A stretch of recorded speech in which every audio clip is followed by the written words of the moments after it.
Only a handful of survivors as flesh-eating zombies take over America in the stunning thriller Dawn of the Dead, one of 5 new movies we'll be reviewing on Sneak Previews.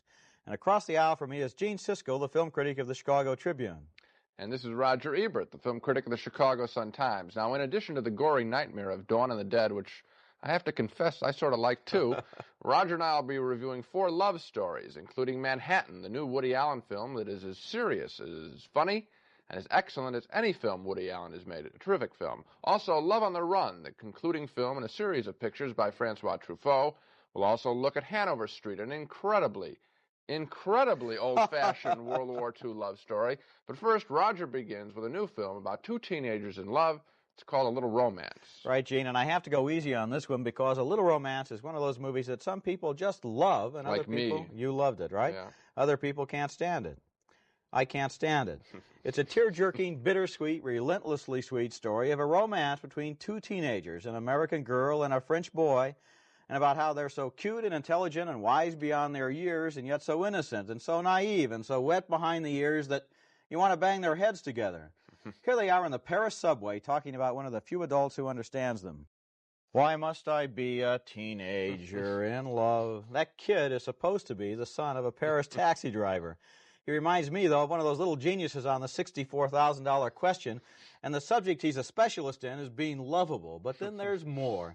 The young couple is taken under the protection of an old, colorful Parisian pickpocket, played by Sir Laurence Olivier with a French accent that sounds curiously like his basic German war criminal accent left over from the Marathon Man. Anyway, when the parents of the children don't understand how wonderful the love affair is, Sir Laurence and the kids run away to Italy by bicycle. Doesn't sound too French to me. No, it doesn't. Now, what you have to understand is that they stole those bicycles from competitors in a French bicycle race, and they got away with it. Now, if you can believe that Sir Laurence could get away from a French bicycle racer at his age, you can believe anything. In that case, A Little Romance just might be the movie for you. Well, I'm not going to defend the picture on the basis of Olivier. I mean, he's the worst thing in the picture. The film would be much more interesting if he had just been left out of it. Grandpa is hero just doesn't work. But the kids do, I think. They're the most interesting characters. They're very bright. The boy loves movies. I find that attractive, of course, as a characteristic. And I was rooting for them. They want to get to Venice at the end of the picture. I was rooting for them to make it. And here I am relating to kids, half my age. I wasn't, because I didn't think they wanted to make it. I thought the movie wanted them to make it to Venice. And I could hear this. It's the same thing, isn't it? Not really. I think that the screenwriter and the director put this story down on top of these kids and put them through their paces. I didn't believe these were real kids who developed as the movie went along. Their relationship developed, and they developed as organic characters. I didn't believe them. You don't think their kids are that bright as these kids? Maybe there are kids who are that bright, but there are not necessarily kids who talk in epigrams and witticisms. And that little boy is so wise, he should be 70. He ought to be chatting with Sir Laurence instead of with a girl, exchanging wisdom of life and so forth. Yeah, well, I think kids are that way when they're away from adults. I think when they're in front of adults, sometimes they're intimidated. Maybe that's one of the points the film had to make. We disagree. Right? Our next film is much better, though, I think. Our next film is Francois Truffaut's Love on the Run, the latest, and we're told last, in a series of celebrated French films which go back 20 years to the 400 Blows, the semi-autobiographical story of a young schoolboy with a great deal of charm. Over the years, in such films as Stolen Kisses and Bed and Board, we've watched the same character grow up into a young man who is forever charming as he falls in and out of love. Love on the Run, the new film, opens with this hero, played for 20 years now in 5 films by Jean-Pierre Léaud, getting a divorce from his first wife. As they drive to the courthouse to sign their divorce papers, they recall moments from their marriage. Both of those scenes flashing back on the earlier part of the marriage are actual footage taken from one of the earlier films in this series. Love on the Run is not as sunny, nor as light, or as optimistic as Truffaut's other films about the same character, but that doesn't make Love on the Run any less truthful. It's just maybe not as conventionally fun to watch, I suppose. In this film, I think Truffaut is more critical of his lead character, Antoine Doinel, the name of the character, who most of us think is really Truffaut's alter ego. In this film, I think Truffaut's saying it's no longer cute that Antoine runs from one woman to another. It's childish and self-indulgent what he does. So I like this picture because I admire Truffaut criticizing what has so often in the movies been portrayed as male Gallic charm.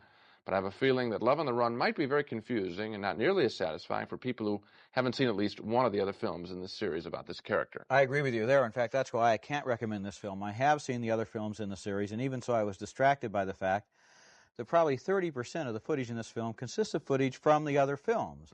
And it's almost as if Truffaut, who when he made The 400 Blows 20 years ago, and it's a masterpiece, he knew exactly what he wanted to say about Antoine, and with each film afterwards, he knew less and less how he felt about Antoine. It's almost as if here he's going back into the other films to see where he thought he was going. Well, I think you're wrong on that point. I think he liked this character. He wanted to portray him as a young man, young married man. And here, I think, as I said, he really wants to say something about this character who everybody's loved. He's a hero in France, I guess. That's right. But he wanted to say, hey, wait a minute, look at this kid. He's not as authentic, he's not as real, he's not as intelligent as the women he meets. Sort of pathetic character. I think it takes a little courage to take a national treasure that you've created and dump on him in a film. Well, you make a good point. Okay, I'll compromise. I think you should probably see this film if you've seen the other ones because you want to see how it turns out. If you haven't seen the others, you might be a little bit at sea, which is where I am right now because I have sort of a problem on this program. I'm in the position of attacking bad films on gentle, sweet subjects like A Little Romance or even Love on the Run. But now I'm going to praise a film on a violent and depraved subject, flesh-eating zombies. It's Dawn of the Dead, a sensationally effective new thriller by George Romero, who is the same man who gave us the original Night of the Living Dead. And it's one of the most horrifying films I've ever seen, literally, because the dead begin to walk the earth again, and they're after living flesh. 4 people survive, and they occupy a suburban shopping center, and the film makes satiric points out of the way the zombie lifestyle contrasts with the retail paradise. Now, here's a scene where 2 survivors turn on the electricity in the shopping mall. Well, you have to admit there's kind of a creepy humor there, but one of the things that makes Dawn of the Dead so effective is the way it alternates humor and satire with pure, unadulterated ghoulishness. Here's a scene, for example, in which the survivors try to barricade themselves inside a department store. Everybody hates to miss a sale at Penny's. You got just a glimpse there of the terrifying nature of the zombies because, frankly, on television, we can't show you how really violent and really bloody this film is.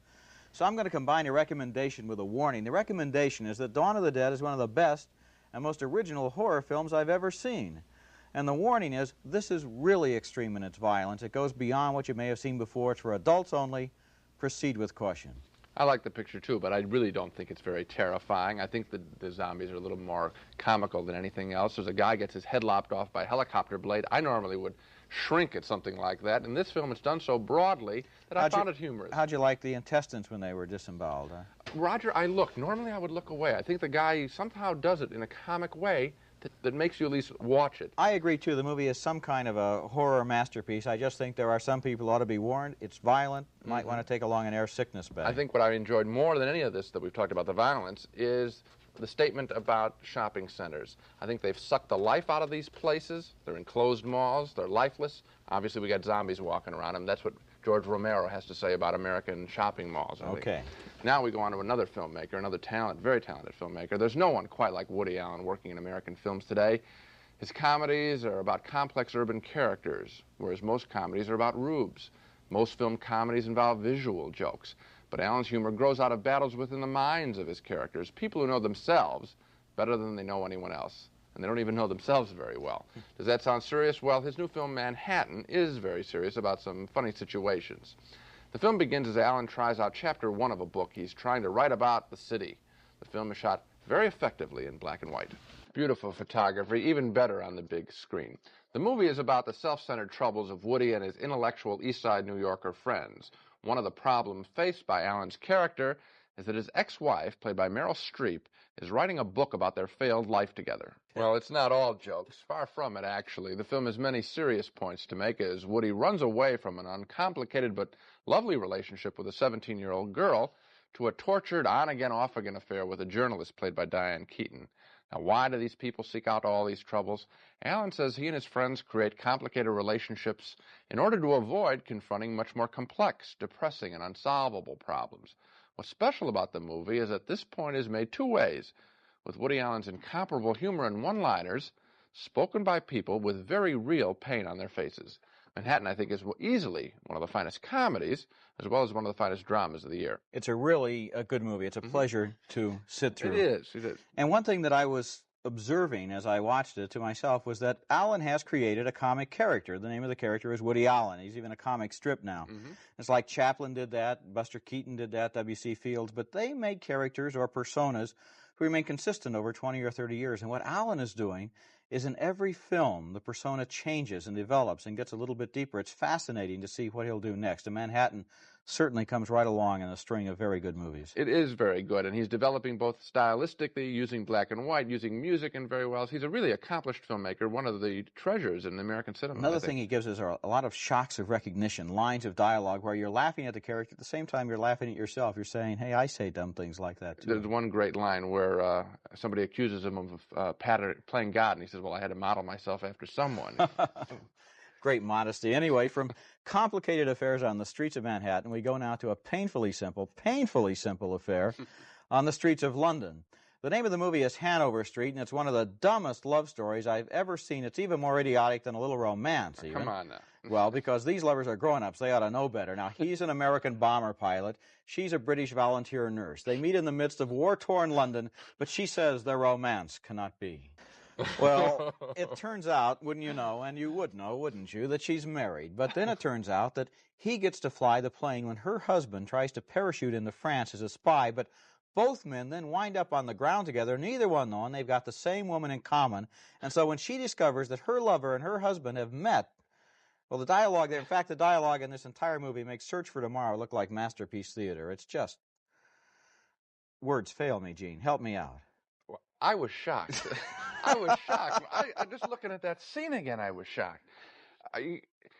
The big musical score, the cliches spoken back and forth. You know, what this film was an attempt, I suppose, being charitable, to make a classic like Rocky with all the great cliches. Well, if you miss the mark, as they do in this film, you don't get a classic, you get a parody. And that's what I think is going on here. This film is truly laughable. This is the one where you shout lines back at the screen and cut up the characters. This is one of the all-timers. I think every year you get one where you just sit there, your mouth, it's one of those movies where you have to keep closing your mouth during the film. You can't believe the utter idiocy of what's on the screen. It's horrible.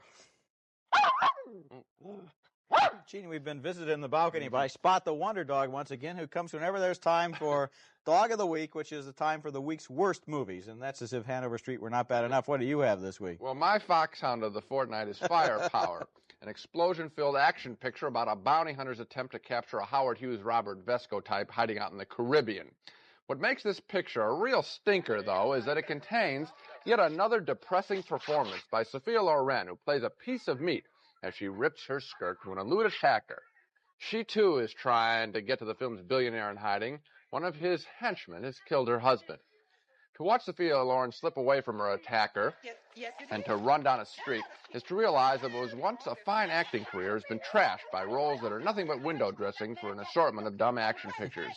So, as much as Firepower, what's happened to Sophia Loren's acting career is really my Dog of the Week. Well, Gene, I think there's a pattern going on for me on this program, some kind of underlying pattern, because first I had a good thriller named Dawn of the Dead about flesh-eating zombies. Now I have one of the worst movies of all time about flesh-eating co-eds. It's called Cannibal Girls, and it's about three young women with unusual tastes who live in a cabin in the woods and invite strangers home for dinner. The movie is bad enough just as it is, but they've made it even more ridiculous with the sound effects. The announcer comes on and tells us that right before the really violent scenes, an alarm will sound like this. And then when the violence is over, they sound the all clear like this. So, you know, it's safe to open your eyes. My advice for the producers of this picture would be to begin it with an ooga and end it with a ding-dong so people can keep their eyes closed during the whole thing. Ridiculous. Well, so much for the dogs. To recap our main reactions to the big movies on this show, both Roger and I liked the zombie film Dawn of the Dead, which is playing for adults only. If you can tolerate the mayhem, it contains good humor and something to think about. We both have high praise for Woody Allen's Manhattan. We recommend you see it. An enthusiastic double yes for that. Roger and I differ on Francois Truffaut's Love on the Run. I enjoyed it as part of a long series of films. Roger found it confused and disappointing. We're in agreement on the World War II love story, Hanover Street. We were both struck dumb at the hundreds of cliches in this picture. 2 no's for Hanover Street. And we again differ on A Little Romance. I like it, youthful love story. Roger found it to be cloying. He says no, I say yes. And that's it for this program. Next time on Sneak Previews, we'll look at Phantasm, a scary new comedy thriller, Voices, about a deaf girl's troubled love affair, and Boulevard Nights, the controversial film about Chicano youth gangs. Until then, see you at the movies.